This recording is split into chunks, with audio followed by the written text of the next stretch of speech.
Vous avez des expressions bizarres.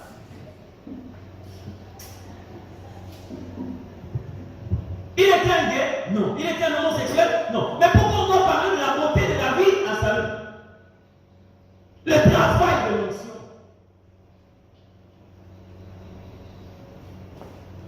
Et quand David a été présenté par Saül, on a dit qu'il joue bien. Mais moi, je comprends que ce n'était pas le temps de dire que David jouait bien. Mais David jouait puissamment. Vous comprenez? Il y a une différence entre jouer bien et jouer puissamment. C'est-à-dire quand quelqu'un joue bien, vous pouvez participer à toutes ces compétitions de chant que nous voyons à la télévision. Hein? Vous chantez, les gens acclament, mais lorsque vous chantez puissamment, quand vous prenez la guitare, quand vous prenez le synthétiseur, tout ce que vous utilisez, même votre propre voix, et les démons sortent. C'est ça la puissance de l'onction. Amen. C'est ça l'onction de Dieu. Un jeune homme, il est allé affronter un expert dans la guerre, Goliath. Il a commencé la guerre depuis l'âge de 5 ans. Vous voyez l'expérience? 5 ans, c'est un enfant, peut-être à la maternelle, mais lui, il a déjà commencé la guerre. Par rapport à la force, la taille qu'il avait, une taille impressionnante, il a déjà commencé la guerre. Mais David l'a affronté, l'a humilié et l'a tué. C'est quoi? L'onction de Dieu.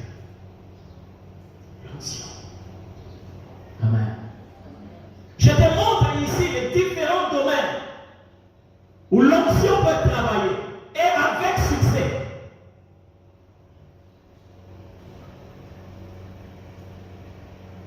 Dans ton foyer, l'onction travaille. Lorsque tu reconnais l'importance de l'onction, il travaille dans n'importe quel domaine. Dans ton commerce, l'onction agit. Dans tes affaires. Vous savez qu'il y a une différence entre le fruit qui émane de l'intelligence de l'homme et le fruit qui émane de l'onction.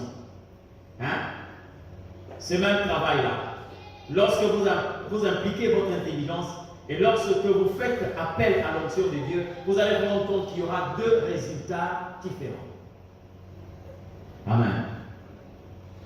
Lorsque la Bible dit l'onction du Seigneur est sur moi, il m'a oint pour porter. Dites-moi un peu, j'ai parlé ici de la conscience et de la connaissance de ce dont on est porteur. Est-ce que vous savez que l'onction vous rend conscient d'abord de ce que vous êtes pour Dieu? Il y a de ces choses qu'on ne peut pas faire actuellement parce que la conscience est en train de nous dire que tu n'es pas appelé à ce genre de choses. Et c'est aussi ça le travail de l'onction. Écoutez, est-ce que vous savez de quoi vous êtes porteur? Hein? Est-ce que là où vous êtes là, vous savez ce que vous êtes en train de porter de la part du Seigneur? La conscience, lorsque vous savez ce dont vous êtes porteur, qu'est-ce qui se passe? Je prends l'exemple d'un porteur d'œufs. Hein? Vous avez un plateau d'œufs et vous voulez atteindre un endroit donné. Est-ce que vous pouvez courir le risque de prendre un cheval? Pourquoi? Même si vous avez le souci d'arriver à temps, mais la connaissance de ce dont vous êtes en train de porter vous empêche de prendre n'importe quel moyen. Parce que vous pouvez arriver à temps, voire même avant le temps, mais vous pouvez perdre ce que vous avez en main. Pourquoi? Parce que ce genre de choses ne nécessitent pas que vous puissiez emprunter un tel moyen de déplacement. Un porteur d'œufs sur un cheval, qu'est-ce qui va se passer? Mais il risque de tout perdre, mais il arrive à temps. Vous comprenez? Maintenant, vous devez vous poser la question de savoir, vous êtes porteur de quoi? Mais l'onction vous fera savoir que vous êtes porteur de telle ou telle autre chose. Et lorsque vous avez la conscience de ce que vous portez, l'onction vous rend conscient et vous donne un certain comportement à tenir. par rapport à ce que vous êtes en train de porter. Vous comprenez ce qu'elle dit? J'aimerais quand même vous dire, quand même vous le dire, parce que vous devez quand même constituer une armée de ceux qui doivent normalement décourager une catégorie de personnes. Hier, je suis tombé sur une vidéo de quelqu'un qui est en train d'insulter. Quand je dis insulter, je ne parle pas de critiquer. Insulter les gens. C'est un pasteur. Mais je me suis posé la question de savoir. Quand c'est comme ça, moi je regarde les commentaires pour voir un peu la dimension de la réflexion. Je vois des gens qui rigolent. Donc, les commentaires qu'ils sont en train de voir là, je vois des gens qui rigolent. Ah, pasteur, tiens assis. Donc, excusez-moi de vous le dire, mais je me pose la question de savoir, est-ce que le peuple congolais a encore la tête sur ses désirs? Est-ce que les gens ont encore cette conscience-là? Mais sous d'autres cieux, c'est des gens qu'on devait mettre aux arrêts. On dirait que l'injure publique dans ces pays, ce n'est plus une infraction. J'aimerais peut-être accepter, même pas tolérer, si c'était par exemple un soulard et quelqu'un qui s'est empiffé d'alcool. Mais lorsque vous regardez le titre, la responsabilité entre guillemets, non, on ne devait pas se retrouver ici. Amen. L'onction te rend conscient de ce dont tu es porteur. Amen. Amen. Il est en train de dire, il m'a point pour porter. Porter. Laisse-moi te dire, est-ce que vous savez que l'onction doit vous donner normalement une direction à suivre? Toi qui dois avoir l'onction, quelle est ta direction? Où est-ce que l'Éternel t'a envoyé? Est-ce que tu reconnais au moins ta raison d'être? Moi, je suis ici, et je le crois, et je parle de ma tête. Ce n'est pas pour que je puisse découvrir les marques des costumes qui vont sortir année après année. Non. Si je suis en train de vivre, c'est parce que Dieu m'a signé une mission que je dois accomplir. Lorsque cette mission arrivera à sa fin, par n'importe quel moyen, même par un enlèvement, Dieu le fera même disparaître.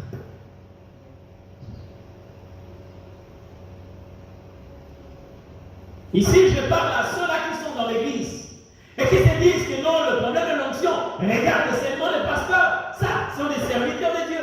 Mais est-ce que vous savez que celui qui vous a introduit sous le soleil vous a signé une mission? Est-ce que vous le savez?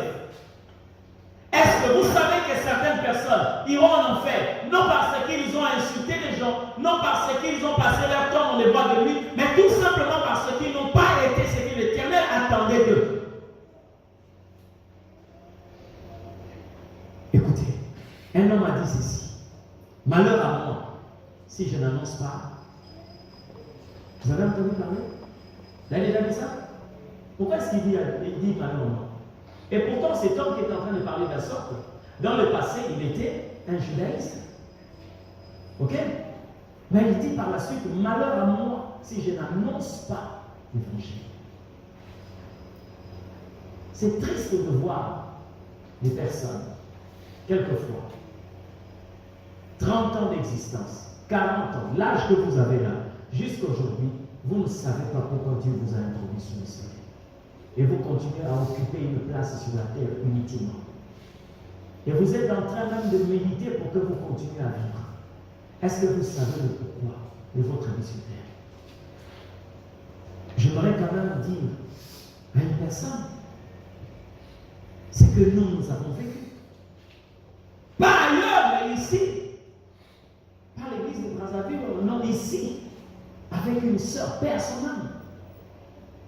Cette sœur a été guérie d'un cancer de sein. Je ne connaissais même pas qu'elle était malade. Je suis allé prêcher quelque part dans une croisade. Pendant que je descendais, j'ai vu le protocole que Franck pêchait les gens et tout. Elle a faufilé jusqu'à venir, mais j'ai senti une conviction qu'on devait la laisser. J'ai dit au frère, laissez-la. Elle est venue, c'était une maman, c'était une soeur, mais elle avait des apparences, elle était tellement forte. Au lieu de s'approcher, que je puisse prier pour elle, non. Elle m'a pris après le corps comme ça. Elle m'a serré, mais j'étais en train de prier. On a prié, amen, amen, amen. Alors, elle s'est retirée, elle est partie. Quelques semaines après, elle me trouve sur Viber et elle est en train de crier. Est-ce que c'est le pasteur Amos? Elle a rappelé, voilà, je dis oui, c'est bien moi. C'est bien moi. Est-ce que vous vous souvenez de moi? Elle a parlé, jusqu'à ce qu'on s'est rencontrés ici. Et elle a livré ses témoignages avec des documents à l'appui. Hein? Le cliché de mammographie qu'elle a eu à faire avant, c'est que le médecin lui a dit tu as un cancer au niveau du sein gauche. C'est le plus dangereux parce que c'est le côté du cœur. Et bien j'aimerais te dire que 92% de ces genres d'interventions ne réussissent pas. Mais elle n'a jamais été opérée, mais elle a vu ces seins-là diminuer jusqu'à devenir comme l'autre. Et quand on a fait les examens, il n'y avait aucune cellule cancéreuse. Guérie complètement. Pendant ce temps, pendant qu'elle était en train de me prendre entre ses mains, elle avait un sein qui ressemblait à un pot, comme ça. Et c'était dur comme la pierre. Un gros sein comme ça. Et elle dit, c'est pourquoi j'avais un palme autour de mon cou. Et les gens croyaient que peut-être c'était la fraîcheur. Non, non. C'est parce que j'avais un sein comme ça. Dieu l'a guérie. Elle est venue jusqu'ici. Elle a commencé à passer du temps ici. Le premier jour où je l'ai vue ici, Dieu lui a dit, je t'ai guéri pour que tu puisses me servir. Elle a fait ici 2 ans et demi. Je me rappelle encore, un jour, elle a commencé une autre maladie. Ça a commencé à me déranger après. Quand on s'est rencontrés, je lui disais toujours, est-ce que vous savez que le Seigneur Dieu est en train de vous demander dans sa maison? Elle me dit, pasteur, cette prophétie, je l'ai entendue depuis 89. Il y a un homme de Dieu qui m'avait dit, toi, tu vas servir le Seigneur. Elle est morte quand? Je crois en 2016, 2017. Si je me trompe, 2017. Oui? 2017. Non, 2018. Elle est morte en 2018. Je lis une fois. Est-ce que vous savez combien d'occasions que vous avez manquées? Et quand je dis ça, quelquefois, elle rigole. Ah, pasteur, je veux commencer comment? Mais dans les affaires, là, tu es dans les affaires, là, tu vas commencer comment? Quand ce sont les affaires, là, on ne sait pas comment commencer avec un zèle bouillonnant. On commence comme ça. On tâtonne, après on se stabilise. Mais dans les choses de Dieu, on veut que le Seigneur dit, nous avons un ange avec, je ne sais pas, une notice pour dire, voilà, c'est que, voilà. Mais cette personne a fait du temps ici, elle a écouté la parole de Dieu. Mais le jour où elle a versé dans une autre maladie, j'étais en train de prier, le Seigneur me dit, cette fois-là, elle ne va pas guérir.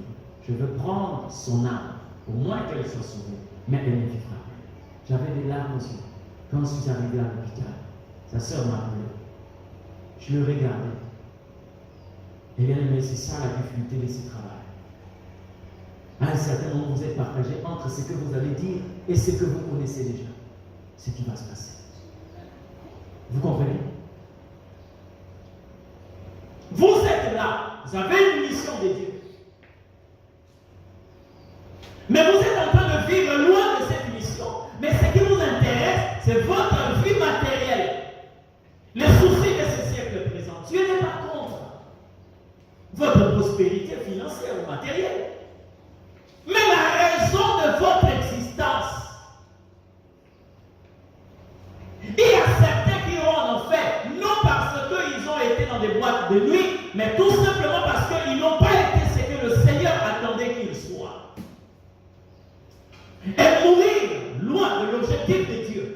C'est ça, la porte de l'enfer. Tel que je suis. Si je mourais, par exemple, en tant qu'un médecin, pendant ces temps, Dieu m'avait envoyé pour que je sois un pasteur. Vous croyez que je vais présenter à Dieu tout ce monde-là que j'avais guéri en tant que médecin? Mais la raison de mon être, ce n'était pas d'être un médecin. Amen. Je l'ai essayé, mais il m'a dit clairement, je ne t'ai pas appelé pour devenir médecin. Mais est-ce que Dieu est contre les médecins? Non. C'est là où je parle entre la profession et la vocation. Dieu n'est pas contre votre profession, mais respectez la vocation. Amen. Respectez la vocation. La raison de votre existence, la raison de l'onction dans votre vie, dans n'importe quel domaine. Il y a des ceux qui doivent utiliser l'onction en tant que cordonnier. Ils ont été appelés à être cordonniers. Des magistrats.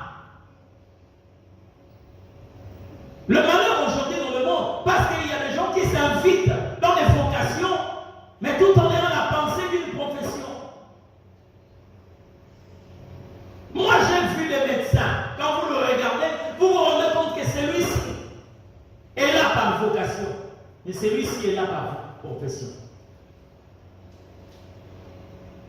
Quand vous voyez quelqu'un qui est en train de voir comment est-ce qu'un malade est en train de rendre l'âme, pendant qu'il a la possibilité de le remettre en vie, de le soigner, mais il exige l'argent, dites-vous que celui-là, c'est seulement une profession.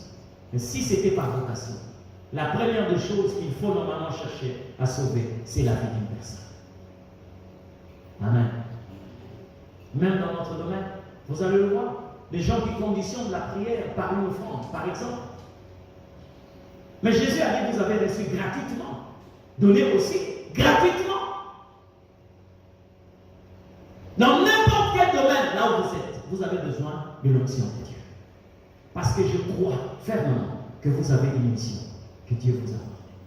Et lorsque vous êtes en dehors de la mission, sachez-le bien, l'onction qu'elle va vous invoquer là, que vous allez invoquer, ne viendra jamais sur vous. L'onction, c'est comment? Pour vous expliquer d'une manière claire. Regardez, lorsque Jésus est né, la prophétie montrait déjà qu'il devait naître dans une crèche. Ok? Et là-dessus, il y avait une étoile qui montait là où le roi vient de naître. Maintenant, le match qui vient, ils ont tout ce qu'ils ont pour offrir au roi. Mais seulement, il faut que le Christ soit là où l'étoile est. Et là où l'Éternel a prévu qu'il puisse naître. Ça va, non? C'est ça l'onction. Elle va vous localiser lorsque vous vous retrouvez là où le Seigneur Dieu a voulu que vous soyez. L'onction ne descendra jamais sur quelqu'un. Et l'Éternel était en train d'attendre, par exemple, dans une chambre en train de prier, mais que cette personne est dans son bureau en train de travailler. L'onction ne va pas vous localiser. Et je te donne aujourd'hui la raison de la chute de certaines personnes. Vous connaissez l'histoire de David? David, au moment où il devait se trouver en guerre, il a créé un congé. Il a envoyé Joab, comme l'armée d'Israël était habituée au combat et aux victoires. Il dit à Joab, prends les militaires, il va combattre. Joab a respecté l'ordre du roi. Il a organisé l'armée, ils sont allés combattre. Or, à cette époque, chaque roi devait être à la tête de son peuple ou encore de son armée. De l'autre côté, le roi a respecté, mais David est tellement habitué au combat et tellement habitué aux victoires, il dit, bon, ça ne sert pas de me déplacer ici. Bon, va seulement avec les militaires. La Bible dit, David est resté chez lui à la maison. Comme il n'avait rien à faire, parce que ce qu'il faut faire, ce n'est pas ce que nous décidons de faire, mais ce que l'Éternel Dieu a décidé que nous puissions faire. D'accord? David crée un congé, là où l'Éternel voulait voir travailler. Il était en train de se promener sur le toit de sa maison. Il était là au sommet du palais, il s'est promené. Et le roi a regardé par le bas. il a vu une femme qui s'est lavée. C'était qui? Bathsheba. David a posé la question de savoir à qui est cette femme. Il n'a pas dit à qui est cette fille, cette femme. Donc il reconnaît que c'est la femme de tout. Allez-y l'appeler. On est allé appeler Bathsheba. On l'a amené. David est sorti avec cette femme. Elle est tombée enceinte. C'est la première des choses qui a secoué la maison de David. La première chose, si vous lisez l'histoire de David, la première chose, vous savez comment? Dès que David est sorti avec cette femme, elle est tombée enceinte. David, connaissant qu'elle est sortie avec la femme d'autrui, et que cette femme est tombée enceinte parce qu'elle a fait savoir que je suis enceinte, David fait appel à son mari. Il dit à Joab, renvoie-moi Uri. Ok? Uri est venu, il était un étranger en Israël. David lui dit comment se porte la guerre. Donc il commence déjà à organiser le désordre. Or, le rapport de la guerre, ce n'est pas un soldat qui doit te le donner, mais c'est le chef d'état-major général. David crée déjà un conflit de compétences. Comment la guerre? Il donne le rapport de la guerre et il dit bon, ça va, on va parler demain, va dormir, va te reposer. Dans sa tête, il sait qu'il va chez lui et il peut rencontrer sa femme. Or, le militaire, tellement qu'il était obéissant de certains principes de la guerre, il a passé la nuit dehors. Sa femme dans la maison. Et quand on est venu dire à David que non, Uri n'a pas dormi dans la maison, il a dormi dehors. David a écrit une lettre à Joab. Il dit à Joab, place cet homme au premier front. Vous savez pour quelle pensée? David voulait qu'on le tue pour effacer les traces. D'accord? Joab a exécuté l'ordre, on a tué Uri par les ennemis, parce qu'il n'avait pas la force d'être au premier plan. On l'a tué. On est venu dire à David, Uri est mort, mais Israël a remporté la guerre. La victoire de David, ce n'était pas de voir Israël vaincre, mais c'était d'entendre d'abord que Uri est mort.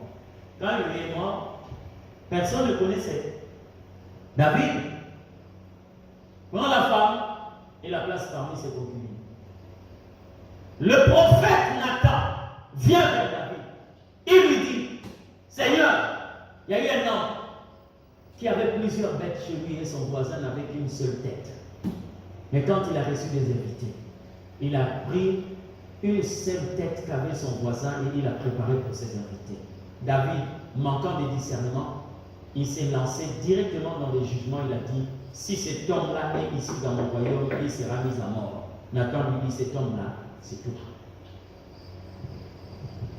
Tu as tué Uri pour sa femme. Mais sache-le bien, ce que tu as fait, tu vivras cela. La mort est entrée dans la maison de David. Premièrement, David a enterré un enfant. Deuxièmement, David va enterrer un autre enfant. Troisièmement, David va enterrer encore. La mort est entrée dans la maison de David. L'inceste a commencé à entrer dans la maison de David. À cause de quoi? Péché. Parce que il a voulu rester loin de l'onction de Dieu. L'onction est partie avec l'armée d'Israël et David est resté seul. Et quand tu restes seul, sache bien que tu tomberas. Regarde seulement de quelques fois où tu étais tombé.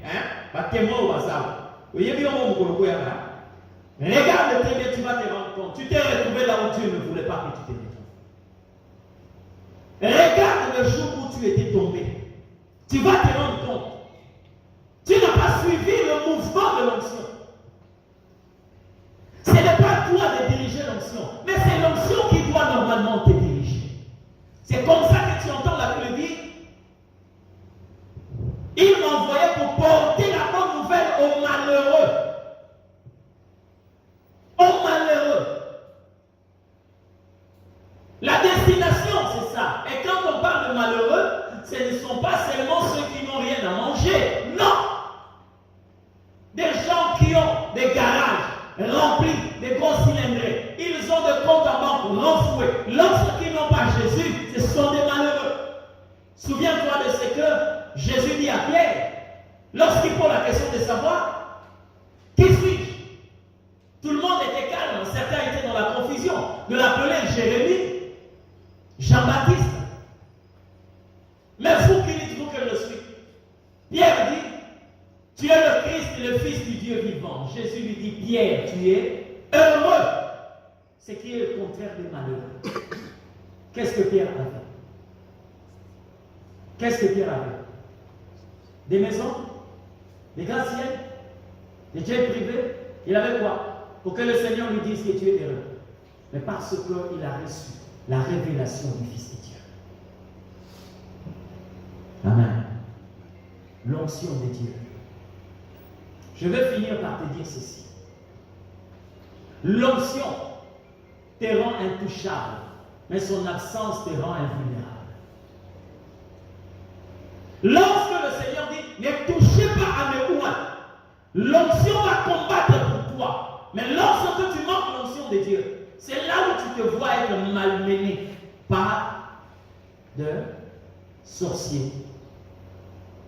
Quelqu'un m'a dit, toujours lors de ses enseignements, quelqu'un m'a dit ceci. Docteur, c'est la première fois. Moi j'ai compris ces choses parce que j'avais toujours réalisé des rêves comme quoi on me poursuivait, j'étais en train de oui, Yoki Maragaba. Il dit c'est la première fois que je me suis arrêté lorsque j'ai vu quelqu'un venir me menacer et je l'ai arrêté, je l'ai tabassé d'une drôle de façon. Vous comprenez? Parce que l'onction va te défendre.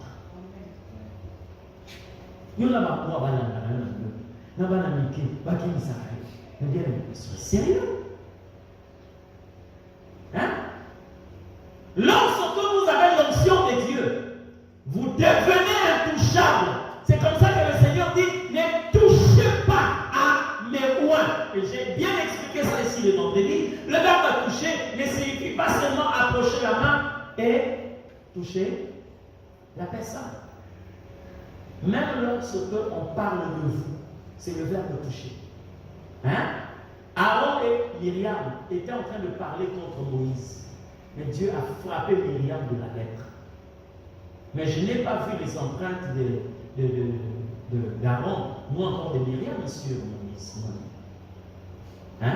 Mais même pendant qu'ils étaient en train de parler, Moïse n'était même pas au courant que sa soeur et son frère étaient en train de parler en mal contre lui. Mais Dieu a frappé Myriam. Pourquoi parlez-vous contre mon serviteur? Amen. Amen. Toi, tu as besoin de l'onction de Dieu. Tu en as besoin. Amen. Certains combats dans ta vie résistent parce que tu n'as pas l'onction de Dieu. Le jour où tu comprendras qu'il me faut l'onction de Dieu, tu vas te rendre compte. Et je n'aimerais pas. Vous savez, dans l'église, hein, lorsque vous avez des serviteurs qui n'ont pas d'onction, vous savez ce qui se passe? Parce qu'un serviteur qui n'a pas d'onction, il y a deux choses. Soit il a pris une direction que Dieu ne lui a pas donnée, c'est qu'il vous prive d'onction. Deux, parce que vous n'avez aucune relation avec le Saint-Esprit. Et dans une telle église, hein,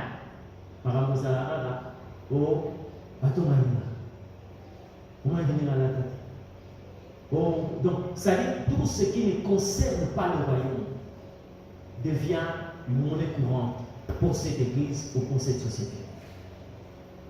Et je n'aimerais pas, moi, avoir un serviteur qui est privé d'onction. Vous savez, vous regarderez la vie de Jonas, c'est le véritable enseignement sur ça. Jonas, pendant que Dieu l'attend à Ninive, il part à Tarsis. Là où il partait, là, il ne pouvait pas bénéficier de l'onction de Dieu. Parce que l'onction était envoyée pour l'accompagner vers Ninive. Quand il arrive là dans un navire, où il y avait des commerçants, des hommes d'affaires et des touristes certainement, comme il est entré là-bas, un serviteur sans onction, il fait comment? Il est le contraire de Joseph. Or, Joseph, lorsque tu l'as dans ta maison, tout ce que tu possèdes commence à prospérer. Parce qu'il est dans la trajectoire de l'onction. Il est conduit par l'onction de Dieu. Mais quand tu as Jonas, tu commences à perdre. Bon, va dire la télévision couille. La télévision couille. Pourquoi? Jonas est entré dans la maison. Tu lui demandes quelquefois d'aller prendre de l'argent pour te ramener, tu ne comprends pas, c'est Jonas. Il a pris une autre direction, là où l'onction ne le reconnaît pas. Et il devient un problème pour la société. Vous savez quoi? Lorsqu'il y a un homme ou une femme qui a l'onction de Dieu, là où il attire les gens. Mais lorsque tu n'as pas d'onction, là où tu commences à repousser les gens. C'est-à-dire, avec l'onction de Dieu, tu deviens une solution pour l'humanité. Et sans onction de Dieu, tu deviens un problème. Tu deviens un problème. Tu n'es pas à ta place. Qui a déjà placé une chaise sur son lit?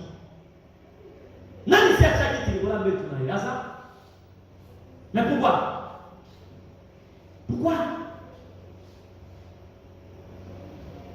Mais parce que vous vous rendez compte que ce n'est pas sa place.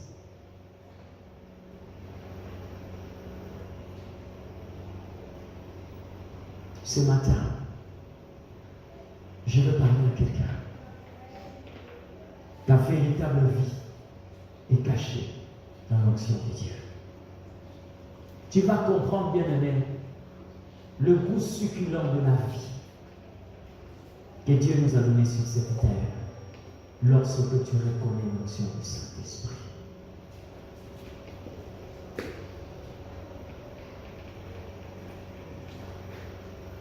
Tu es porteur de quel type de message?